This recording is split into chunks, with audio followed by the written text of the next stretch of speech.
People regularly tell us in the comments section to this channel that electric cars are just too darned expensive. And you know what? They are right. Electric cars are expensive, at least if you're buying brand new, and you have to choose between a brand new EV that won't give you much change from 30,000 US dollars, and that's after very often generous governmental incentives, or a cheap used EV that may require a little bit of extra maintenance and TLC, and in the case of early EVs like the Nissan Leaf, may not have a very good range anymore because the battery pack has got old.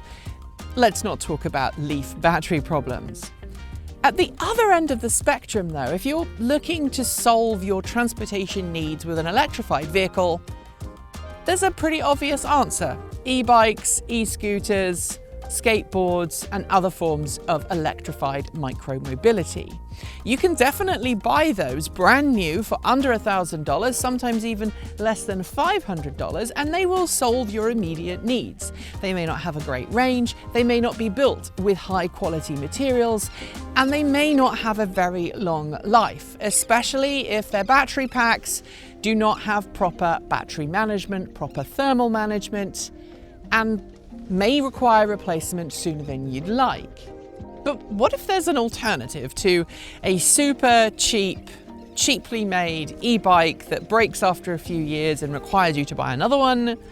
A used EV that may not give you the practicality you need because its battery pack is old and cranky, and putting down a chunk of change on a brand new EV that you might not actually need? Well, until today, I didn't think there was a solution. And then I arrived here in Southern California as a guest of Fuell Bikes to try out two different models, the Fuell Flluid 2S and the Fuell Flluid 3S. These are e-bikes that on paper promise ranges of over 100 miles when ridden in their eco mode, and in the case of the Fuell Flluid 2S, a range in excess of 200 miles.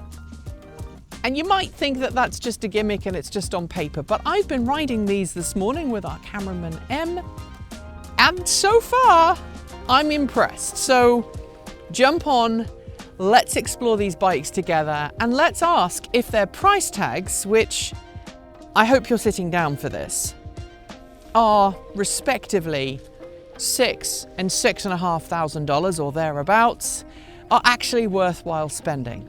Because while that is a huge chunk of change, these are in a completely different market to your run-of-the-mill budget e-bikes.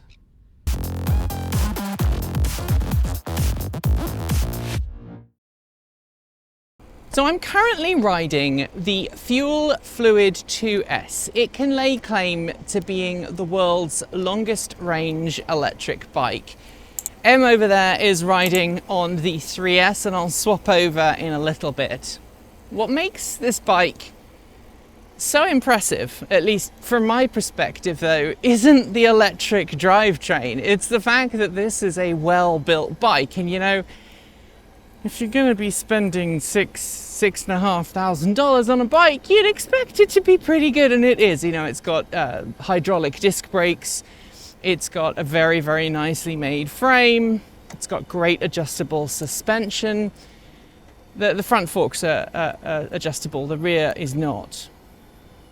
But it also has a very cool automatic gearbox, and instead of having the gear on the rear wheel, as you would find on most normal bikes, the gearbox is actually mounted internally in the same casing as the motor. And the gears don't get messy because they're all sealed and enclosed. And it's a 7-speed gearbox that can be manually operated, or if you want, fully automatic. Now there are torque sensors that detect how hard you're pushing and then choose a gear that is appropriate for your needs. And that makes riding this incredibly easy. Right now, I'm riding this, I'm in gear 5 of 7.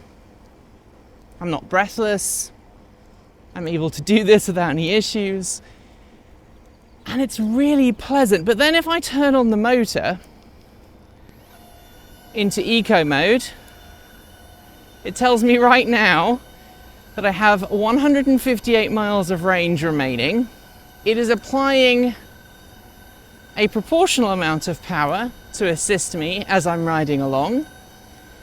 And if I switch into auto gear mode and I just pause here, the motor cuts, and then if I wait and start pedaling, it selects a gear that is appropriate for me. So I can come to a stop sign, I can come to a stoplight, and rather than worry about being in the right gear for the next part of my trip, it automatically picks it for me. And that, frankly, it's pretty phenomenal. You'll hear now, I just changed up a gear basically, and you hear the motor whining here. It's going to help me on this hill. I'm currently cruising along at 25 miles an hour, and then it dropped down to 20. But even though I didn't change my cadence, the bike still gave me plenty of power, plenty of torque, and I was able to get back up that steep side without any problems.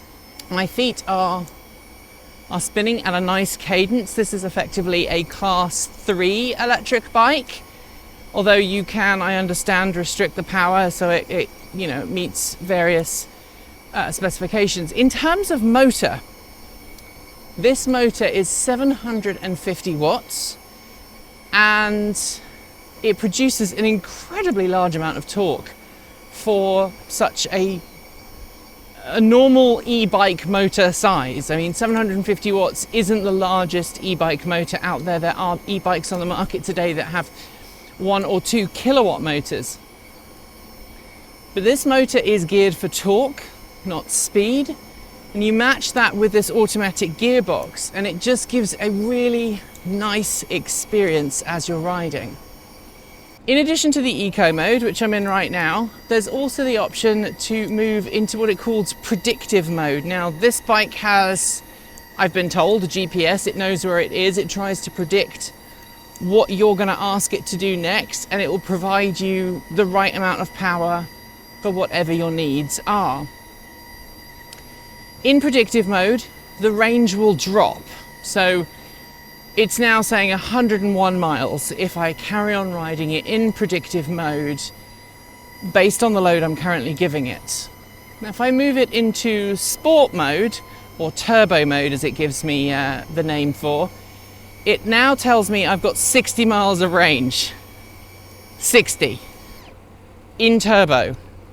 Most e-bikes on the market today, if you put them in sport or turbo mode, you're going to be lucky if you get 10 miles. This thing's 2 kilowatt hour battery pack truly is a monster, and that's what really makes this bike so much fun to ride. But being able to ride it as a regular bike, being able to have normal gearing, that's also pretty special. Now, I'm not going to lie, the Fuell Flluid 2S is the heavier of the two bikes that I'm riding today. And I prefer the Fuell Flluid 3S despite it having a smaller battery. It's only got a 1 kilowatt hour battery pack. But that extra lightness that you get from having a battery that's half as large, that really makes the difference in terms of how the bike feels and its steering geometry and its handling. But let's talk about how the 2S handles, because it still handles better than most e-bikes on the market today. Unlike a front-wheel drive e-bike, which is very, very common for the more budget-oriented e-bikes on the market today, there's no heavy motor on the front wheels, so you don't have to worry about gyroscopic effects of that motor when you come to turn. This feels like a regular bike. It's got the same steering responsiveness as a regular bike. And the same in the rear. Because there's no rear hub motor, the freewheel on this, which is just a Shimano freewheel, is very lightweight and very responsive and great fun to use. And we've been riding this now for about 20 miles, and I would suggest that we both feel that it freewheels a lot better, goes further, and is more efficient. The motor only engages when you ask it to engage. The rest of the time, I think it just sits there and doesn't do anything. And the way that the power dials in is not instantaneous. It ramps up, which gives you a much more organic riding feel.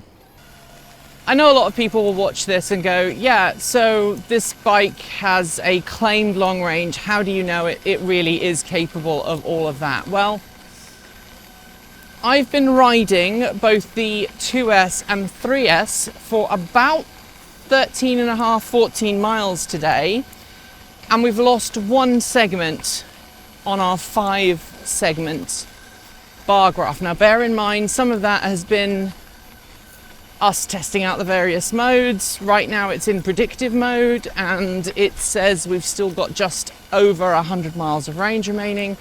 We're testing it on a little bit of uneven ground right now, and it feels like any other bike with front suspension. As I noted earlier, there's no suspension on the seat and there's no suspension on the rear.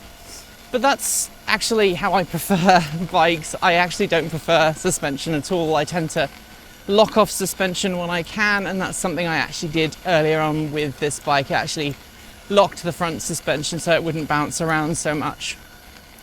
Steering wise, because the motor is down in the center of the bike, right in the center of gravity, the motor and the gearbox are nice and low down. It's a very responsive bike and it handles incredibly well. I'm very surprised at how easy it is just to get this to do what I want it to do. And that really is a big bonus to this bike. And I think I could, if I took it in stages, work myself up to a point where I could maybe do a 30-mile commute every day. And actually I'd get so much fitter as a consequence. I do have some niggles with this bike. First off, the horn's kind of loud. It sounds more like a car horn than it does a bike horn, and I used it earlier on and scared someone. But that said, it does have great lights. It's got a full beam and a dipped beam headlight, which you can switch between, powered by the main battery. There's no need to go about changing batteries on that. And the brakes are really firm and wonderful. At lower speed though, I do find that this bike, the extra weight does make it a little harder to control. And I think that's why I prefer the Fluid Fuell 3S. So let's switch bikes.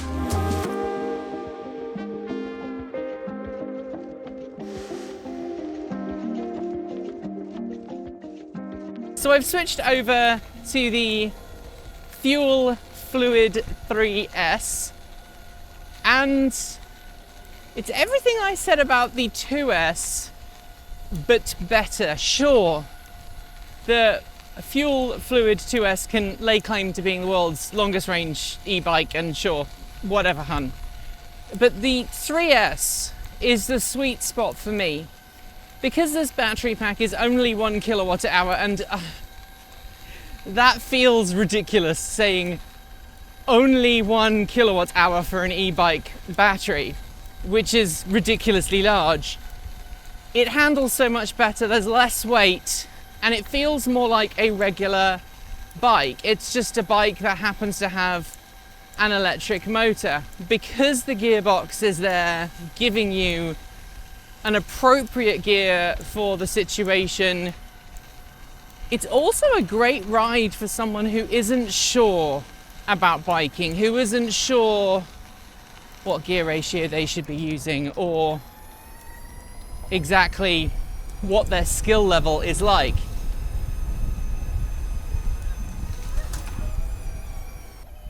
I also find that because this is a lighter bike, it actually has a little bit more power and a little bit more torque, and that makes sense. The 2S is heavier.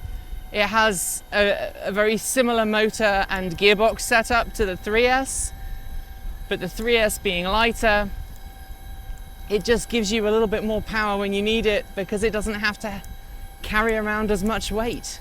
Like the 2S, you have exactly the same controls. You have the automatic gearbox, which you operate with your thumb.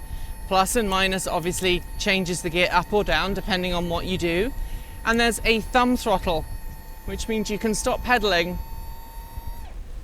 and just apply the thumb throttle. It's like you find on a lot of e-bikes and e-scooters. And that seems to work just fine. I'm gonna admit, I have arthritis in my thumb, and that makes holding the throttle open a little bit painful, but that's a me problem, not a fluid problem. Given that I have ridden this most of today in regular boring bike mode, it's not something that I'm going to worry about too much. I'm pretty sure that a lot of people will look at a bike that's this expensive, you know, $5,900 to $6,500, and say, that is ridiculous, that is ludicrous, there's no way that I can justify a bike that is that expensive. And yeah, you can buy a decent used car for that, but if you are someone who is looking for a reliable way of getting to work, and you happen to be in one part of the world where cycling is socially acceptable, where the weather is good, this actually could be a good commuter vehicle for you. And here's why. A lot of companies now have worker health programs designed to encourage people to cycle to work or to improve their cardiovascular health. And they will provide either cash bonuses or incentives or zero interest loan programs, and it's different for every employer, that allow you to actually go ahead and buy an e-bike like this for an effectively reduced price for you. If you're using your bike to commute to work instead of taking your car everywhere, that's one less car on the road, that's dramatically reduced pollution, and I think there's some mental health benefits from cycling. I know that both myself and Em today have been in an incredibly good mood just from riding these bikes and being outside. There's something about getting blood pumping that is very, very hard to find by sitting in a car and staring at the tail lights of the person in front of you. And of course, if you're not taking your old smelly car to work, you're not putting as many miles on it, which means you don't have to spend as much money on maintaining it. And that's more money saved. We should also talk about the parts used in this bike. These are not unknown, no-name brand parts. They're all from well-known suppliers. The bottom bracket integrated motor and gearbox, that's made by Vallejo. The automatic gear change, again, all from Vallejo, and it's so pleasant to use. The bike just changed gear for me because I slowed down. I didn't have to think about it. I didn't have to fuss with controls. I just have to pedal. And if you do want the gear to change down and you hit the down button, you just pause and then resume pedaling, and the bike takes care of everything else for you. I just want to give some praise to Fuell here for the fact that both the 2S and the 3S, they're not fat tire bikes. They're wider than 700C for sure, but they're not fat tire bikes, which makes them more efficient to ride. The wider the tire, the fatter the tire, the greater the surface contact area between the tire and the road. That might be great for sand or snow, but if you're wanting to commute on this thing, you want efficient tires. And I think the tire pick on this, I think it's perfect. Now I'm back at the beach, let's talk about luggage carrying capabilities, because a lot of e-bikes don't have things like mudguards and luggage racks, but that is something that Fuell offers for its range of e-bikes. The two bikes we've got today have got rear luggage carriers on them, and we've got a set of panniers on one bike and then basically a top bag for the other. And they're very nicely made, very durable, at least they appear that way. Obviously we've only got these for a day, so we can't say over a long period of time, but there's no rattling, they don't come off, they lock on to the luggage carrier, and that seems to be very carefully thought out. I guess what I'm saying is, unlike a lot of e-bikes on the marketplace right now, these, while yes, they are prohibitively expensive for many people, they're really well made, and they really do lift the bar of what an electric bike should be capable of. A lot of people will look at these and go, yeah, well, I don't need an e-bike. I'm a cyclist. My legs just work fine. And the fact that I rode this for about 5-6 miles this morning without even turning it on demonstrates that it is possible to ride this as a regular bike. But you had a bad day at work and you need to just get home, you've got the motor to help you out. If you want to get to work and not arrive in a sweaty state, you can use the motor to help you get to work and then ride home without power assist. And while I think the Fuell Flluid 2S would ultimately make its weight known and wear thin, the Fuell Flluid 3S, while yes, it has a smaller range because its battery is smaller, ultimately is the better option for most people who are not going to be doing more than about 50 or 60 miles in a single day. I'm sure at this point many people would say, oh, this is a glowing paid review and you're being paid to say nice things about this bike. And look, we had our flights covered, we had our hotel covered, but Fuell gets to see this exactly the same time that you do. And I do have some niggles. First off, the motor's kind of loud. I don't know if you can hear it right now, but it makes a lot of noise, and it's one of the noisier e-bikes I've ridden, especially if the motor is coming on and off.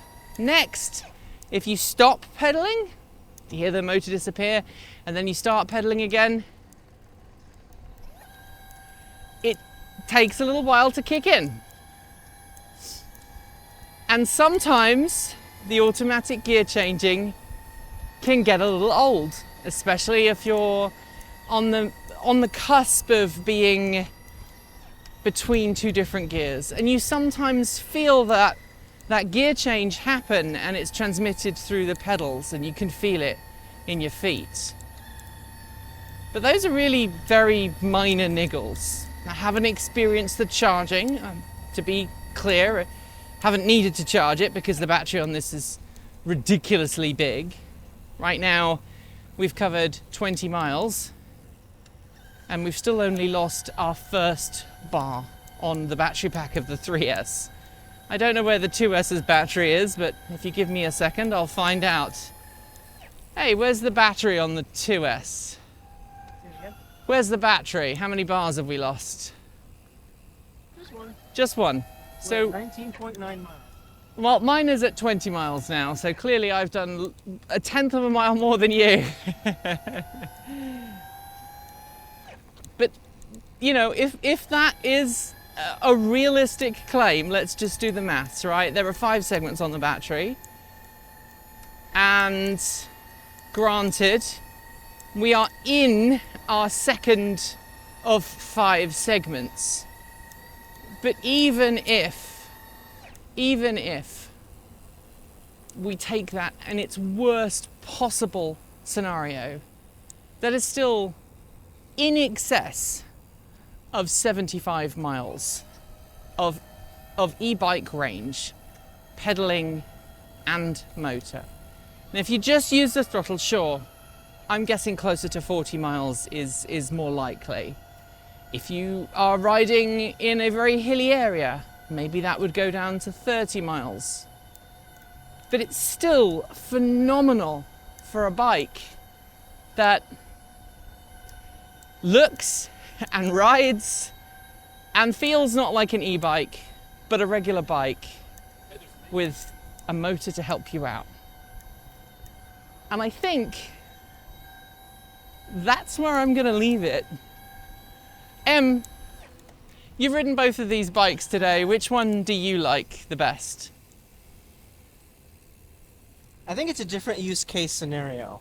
For someone in a more urban setting, the 3S. Because it has a lower center of gravity, it's easier to turn. Yeah. For long range, especially if you're carrying a lot of luggage, it's that one. See, I would probably still pick this one. I think I would too. I would still pick this one. I think that one's an all-around, just slightly better, more approachable. It's really well made, it's really well designed, and it feels like a vehicle that I could literally ride it all day, but then I guess we have been. We made it back to our starting point, which is here in the gorgeous Huntington Beach area of Southern California. It is a beautiful day, the waves are crashing, and it feels like we are in e-bike paradise here. I have lost count of the number of different electric bicycles that have been on display on the beach. Yes, there's a speed limit, but that hasn't stopped people from zooming up and down on everything from Velotrix electric bicycles to Rad City power bikes to no-name Chinese-made e-bikes, and then of course we've been here. It's a lot of money. I just feel like I need to be completely clear here. To spend $6,500 on an e-bike is a lot of money, but what you get for the money is actually quite decent. There are cheaper e-bikes out there. There are e-bikes out there that will do a claimed 50, 60, 70 miles of range. These are definitely the longest range e-bikes that we have tested to date. And while we have been riding for 2-3 hours, we've still only made a tiny dent in these e-bikes battery packs, which does lead me to suspect that yes, in ideal situations, these two bikes will offer phenomenal range.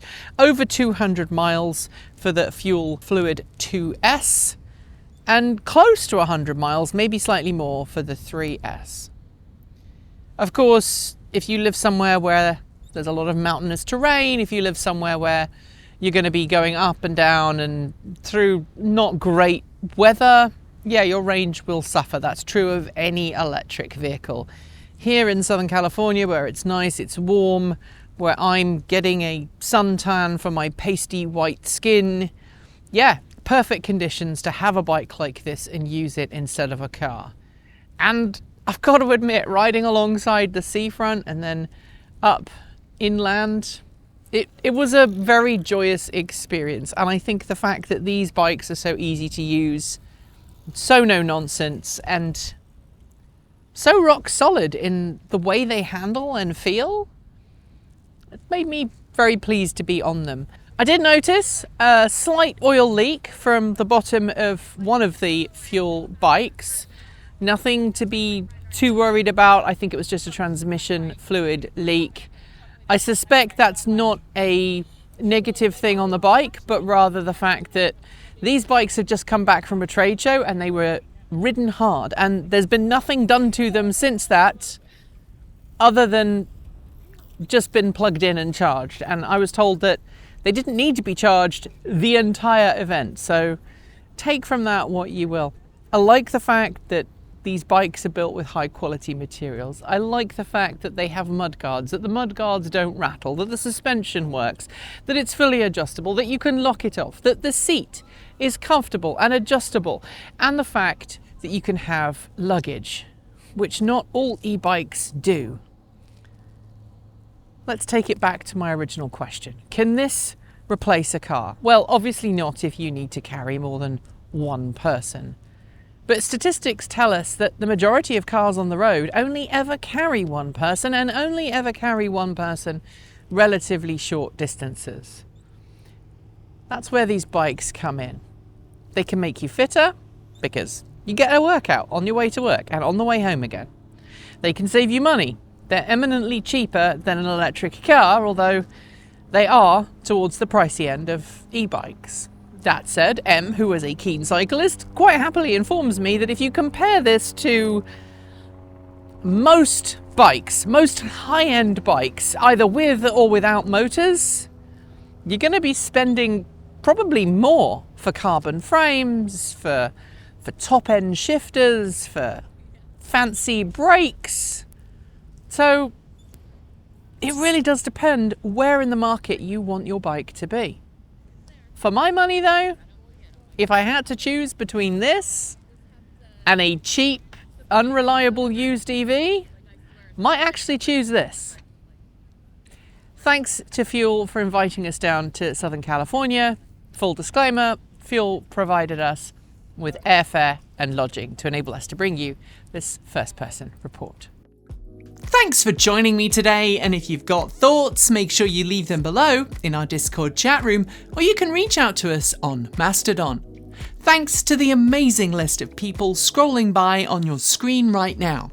They are some of more than the 1,500 people who help fund this channel through Patreon and YouTube, covering our bills, paying our team, and making sure that we can remain 100% independent. If you'd like to join them and see your name listed here, just follow the links below. There's a range of different tiers you can sign up for, from as little as $1 a month, or if you pay yearly, just over $10 a year.